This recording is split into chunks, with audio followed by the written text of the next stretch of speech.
Hello everyone, and today we're going to be replacing the thermal paste on a Dell Inspiron 5555. If you would like, you can follow along with me as we do this, and we'll go along and talk about it. I have done some modifications or upgrades to this laptop. I inserted a SATA 3 to M.2 adapter for an M.2 or NVMe card for an SSD hard drive, which worked out pretty well and allowed this to do a very good job at running computer games and stuff. This is an AMD processor, and it's an A10, I believe it's called. I also did the DIMM RAM, upgraded it as well. I was able to run Doom, and other games on this computer, World of Warcraft and things like that. It worked really well for that. This is not my main computer no more. Here you can see me wiping down the keyboard with some alcohol and just getting it cleaned up since I haven't used it in such a long time. Wiping off the screen. Generally, I use a napkin or whatever. It doesn't really scratch the screen that I've found. And like I said, it's an old computer. You might want to find something softer if you're worried about scratching your screen. I also implemented some visual effects to make this a little more interesting as we go along, because this is a pretty long video, about 20 minutes long. So let's get ready to get started. I'm going to wipe off the keys and the keyboard. Probably should have wiped it off a little better than that, but that's okay. So now we're going to flip it over, and we are going to remove the battery out of this Inspiron 5555 and wipe it off with some alcohol. Now, when we remove the hard drive cover, I've already removed the two screws. As you can see, my panel's cracked, but it really doesn't affect my efficiency on my computer or anything. I plan on getting a better one later on. We remove the plate and set it off to the side. The SSD drive I have is a Crucial SSD drive. It works really well. When I first installed the SSD drive, it worked perfectly, and then Windows 10 had some sort of update, and it prevented it from working correctly because it would not boot up correctly. Further along the line, Windows 10 must have done some other update, because now it works perfectly fine again, and we'll see if it works after this repair. This is part one of a two-part show. Here I'm removing the ribbon cable for the SATA 3 connector. I'm pulling the hard drive out of it.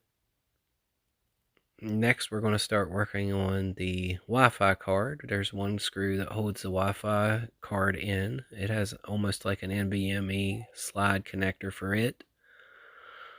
There is two wires or antenna wires that goes to the Wi-Fi card. There's a white one and a black one. There's also a white arrow for the white wire and a black arrow for the black line on the Wi-Fi card. Be very careful with the connectors on the antennas because they are very fragile and tiny. You want to make sure you got them very well lined up before you push down on them to put them onto the card.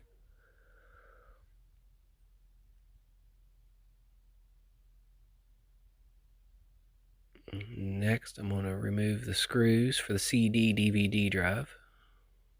There's two of them that needs to be removed before you can remove the CD DVD drive. Now I'm going to remove some of the battery screws in the battery compartment.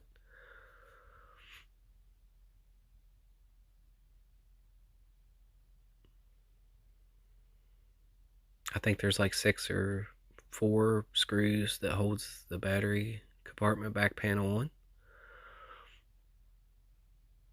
All screws on the back plastic will have to be removed inside and outside on the black cover. Now I'm removing the RAM.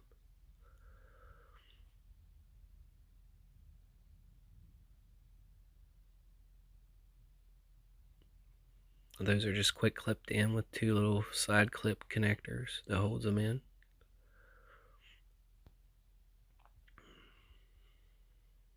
Next, I'm removing some more screws outside of the panel that's underneath, like where the RAM and everything is.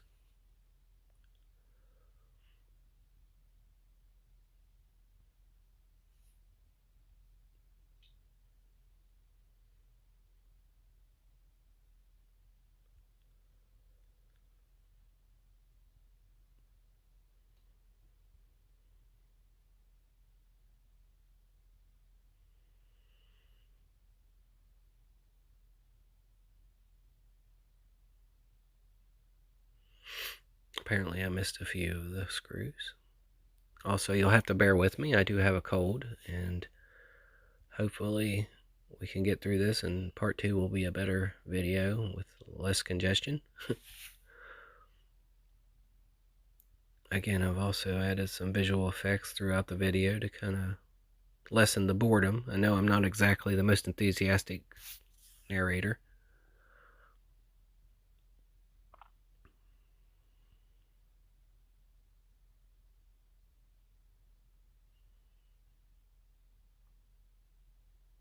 I'm just removing some more screws to make sure I get them all out.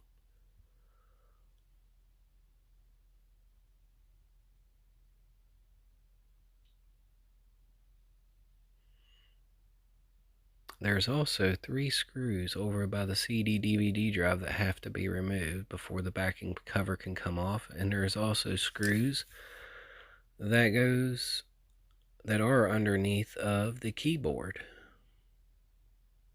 So we will have to flip it over and open up the case here in a little bit, and I'll explain that situation there.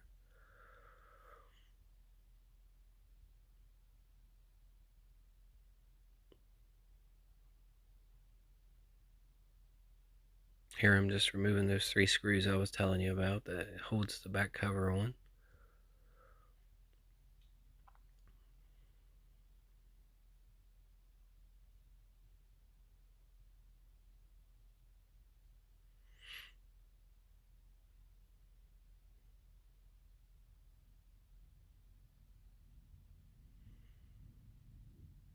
Now I'm going to try to get one screw out that doesn't want to come out very easily. A magnetic screwdriver would have probably made it easier, but I didn't have one at the time, so I'm just trying to fish it out there to get it out the best that I can. There we go.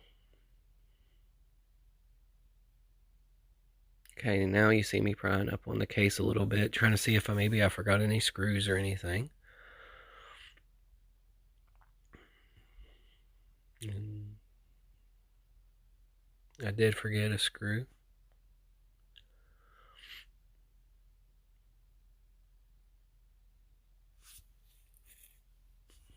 It is also a good idea to invest in a micro screwdriver set for something like this if you're working on a laptop or whatnot.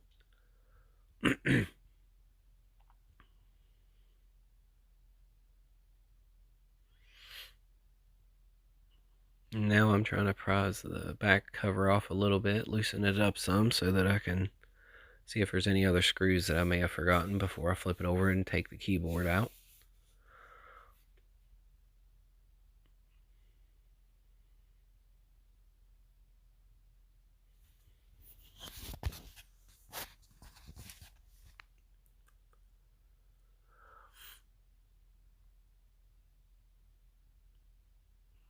Here I'm just prying up on it gently to see if there's anything else holding it on the back side. Hopefully there's not. I don't think there is.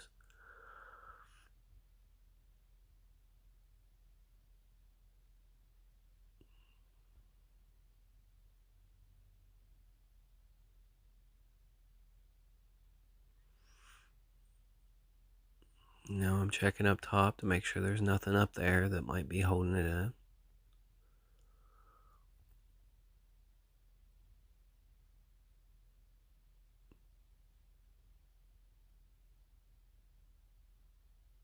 I did find one screw that I did not notice until just then.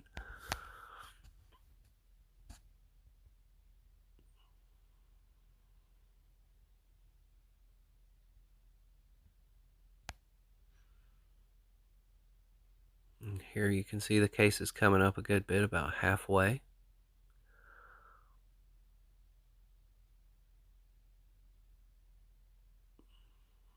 And what would be holding it would be on the other side of the case, on the underneath the keyboard.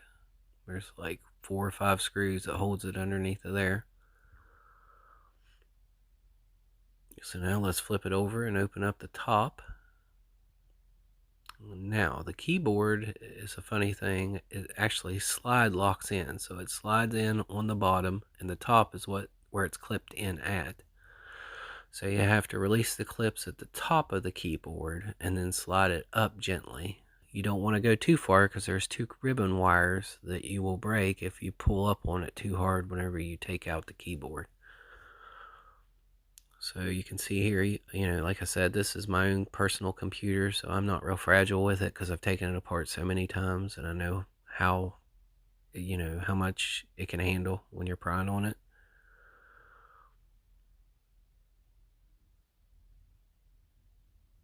So now I've got some extra parts here and a razor blade, and that helps me pop it right out.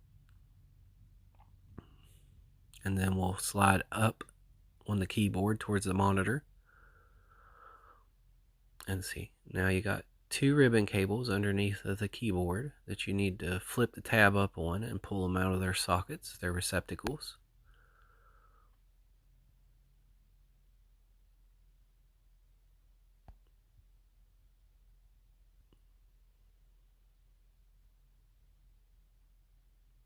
And then the keyboard comes off. There's the 2 ribbon cables that I was talking about, a small one and about a 2-inch wide one. There's the connectors, the receivers for the keyboard. When you take the back cover off, you're going to need to remove the 2 other ribbon cables that are visible.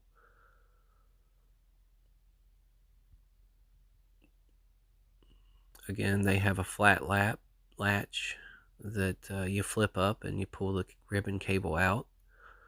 And then there's 4 or 5 screws. I can't remember for sure how many. You got to take those out so that the back cover will come off.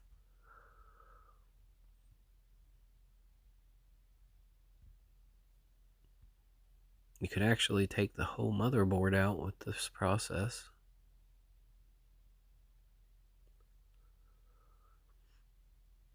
But we're not going that far. We're only going to replace the thermal paste on these videos.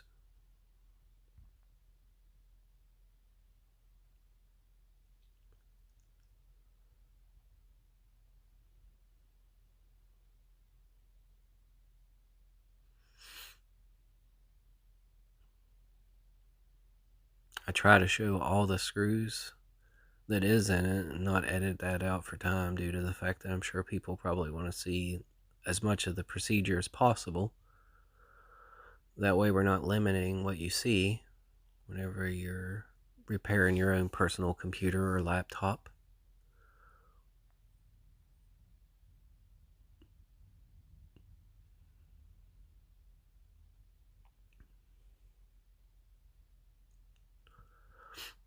I do not claim to be a laptop repair technician. I'm just a diesel technician, so I mean, but if I'm able to do it, I'm sure a lot of people can work on their computers and do things with them.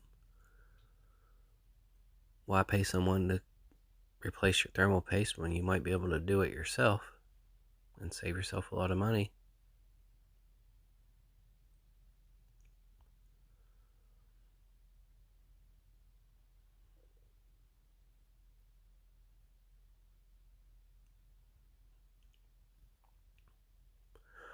Next, I'm going to remove the 2 ribbon cables I was telling you about.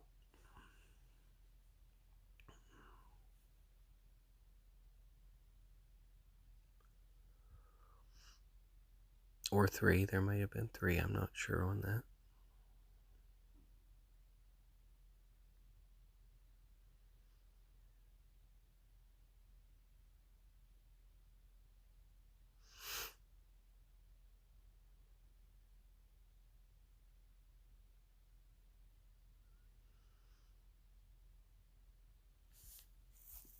Here I'm just pointing out the ribbon cables that you need to remove before you take out the backing plate.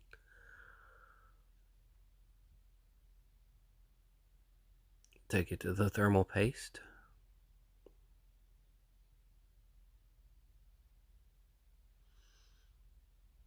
Now here I'm using my plastic razor blade to pop up the case.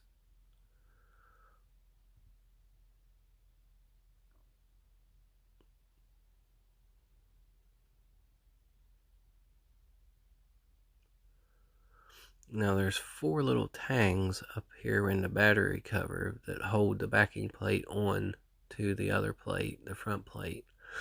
And you take a screwdriver and gently pry the tangs back so that the back cover will pop off. You don't want to be too rough with it or you'll break it.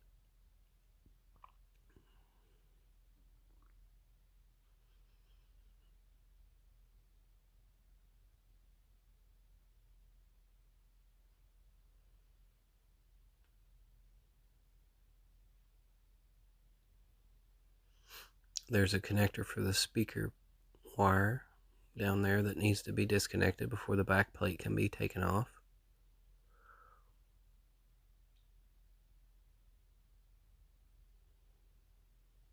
Now that's where the ribbon cable feeds through to the top.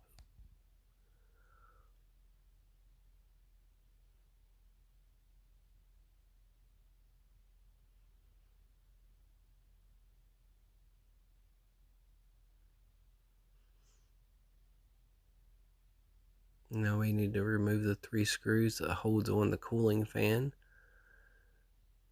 Disconnect the connector, and we also need to clean the thermal paste off of the processor and the cooling plate. So we're going to go ahead and start removing those 3 screws.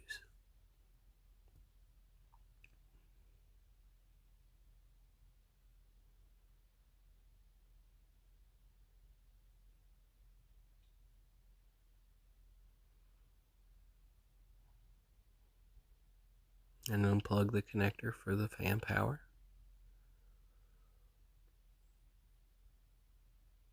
A lot of the times, a lot of dirt will build up in there and that fan can't circulate enough air, and that's why you have overheating issues. It's a good idea to make sure that your fan's good and clean so that you don't have any issues with it. As you can see, I've applied previously too much thermal paste on this processor, I believe, so we need to clean all that up and get it as spotless as possible.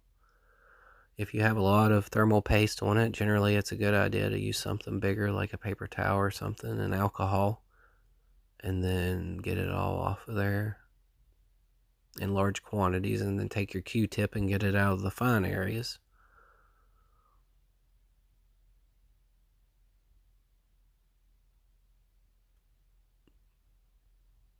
As you can see here, I'm using a paper towel to get a lot of the excess off.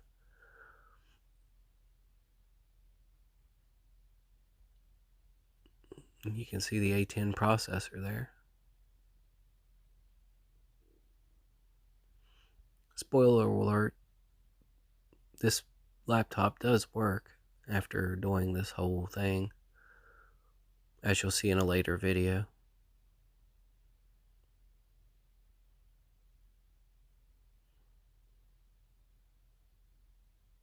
Here I'm just trying to get it out of the corners and edges of the CPU or the processor.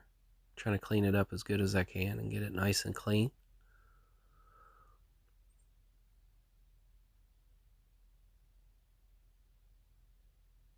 Tiny bits of thermal paste goes a long way as well.